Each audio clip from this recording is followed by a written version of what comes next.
Zach Elliott at Feel Free to Argue. Hope everybody's doing okay.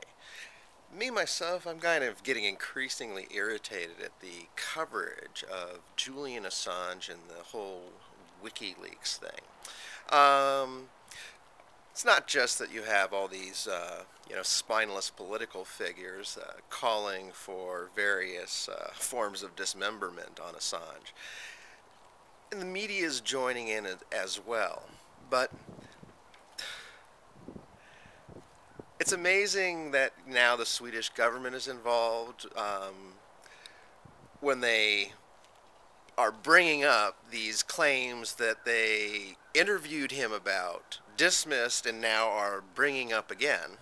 So you just wonder what they missed the last time around when they dismissed them and they found in the interim that changed their mind. My guess is it's some, wallopingly huge amount of pressure from the United States government.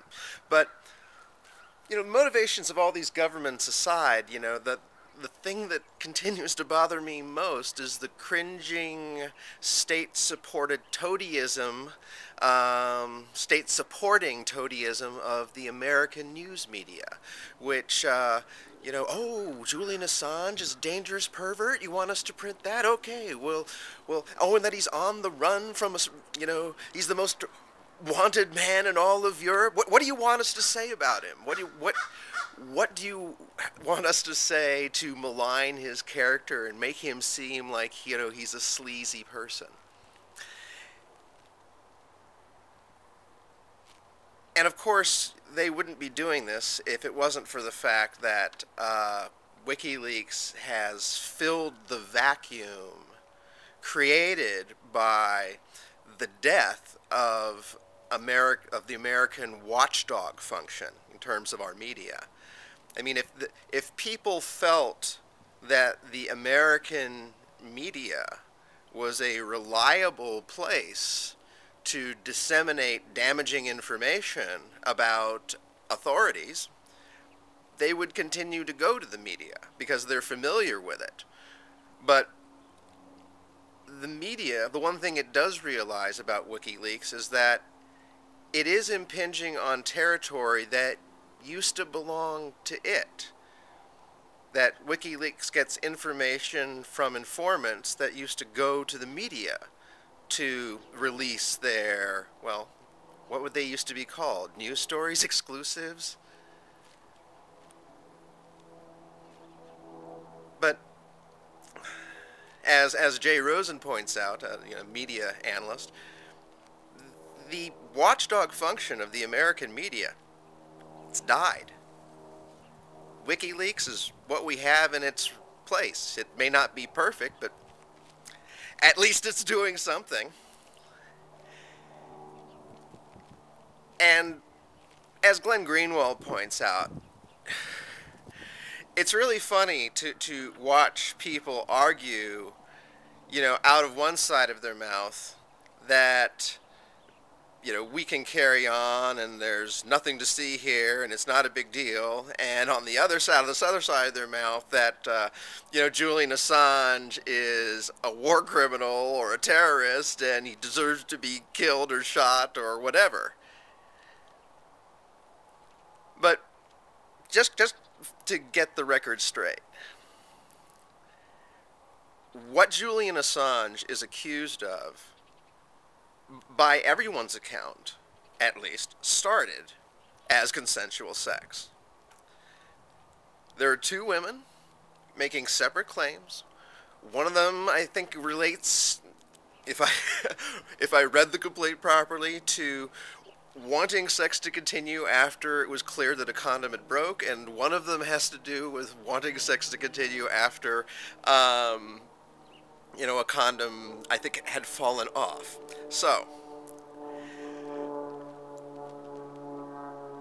that's the worst of what it could be. That there was an attempt to continue sex that had started consensually after the consent had been withdrawn at some point, according to the women, not to Assange. All right. So, just so we have some sense of proportionality, which is something you will never get in the American media, period.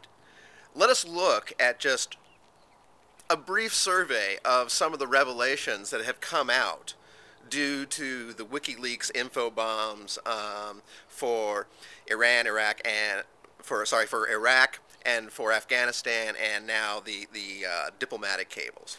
This is a list that was compiled, a brief list, certainly not all-inclusive. For example, doesn't even include Yemen, but this was something compiled by Glenn Greenwald. 1. The U.S. military formally adopted a policy of turning a blind eye to systematic, pervasive torture and other abuses by Iraqi forces. 2. The State Department threatened Germany not to criminally investigate the CIA's kidnapping of one of its own citizens who turned out to be completely innocent. 3. The State Department under Bush and Obama applied continuous pressure on the Spanish government to suppress investigations of the CIA's torture of its citizens and the 2003 killing of a Spanish photojournalist when the U.S. military fired on the Palestine Hotel in Baghdad. See the Philadelphia Inquirer's Will Bunch today about this, the day Barack Obama lied to me. 4. The British government privately promised to shield Bush officials from embarrassment as part of its Iraq War investigation. 5. There were at least 15,000 people killed in Iraq that were previously uncounted. 6. American leaders lied knowingly to the American public, to American troops, and to the world about the Iraq War as it was prosecuted, a conclusion the Post's own former Baghdad bureau chief wrote was proven by the WikiLeaks documents. 7. The U.S.'s own ambassador concluded that the July 2009 removal of the Honduran president was illegal, a coup. But the State Department did not want to conclude that, and thus ignored it until it was too late to matter. 8. U.S. and British officials colluded to allow the U.S. to keep cluster bombs on British soil, even though Britain had signed the treaty banning such weapons. And 9. Hillary Clinton's State Department ordered diplomats to collect passwords, emails, and biometric data on UN and other foreign officials, almost certainly in violation of the Vienna Treaty of 1961. Just a brief sampling of some of the revelations contained within the leaked documents so far. They continue to be released on a daily basis. So, set up the big scales in your head. In the overall scheme of things, let's assume Julian Assange is the Marquis de Sade. And he has the most amazingly disgusting and perverse sex life that you can possibly imagine, whatever that is to you. All right. Now put the revelations that I just read to you on the other side of that equation. In the final analysis, which do you think is more significant? Which do you think is more important? Which should we care about more?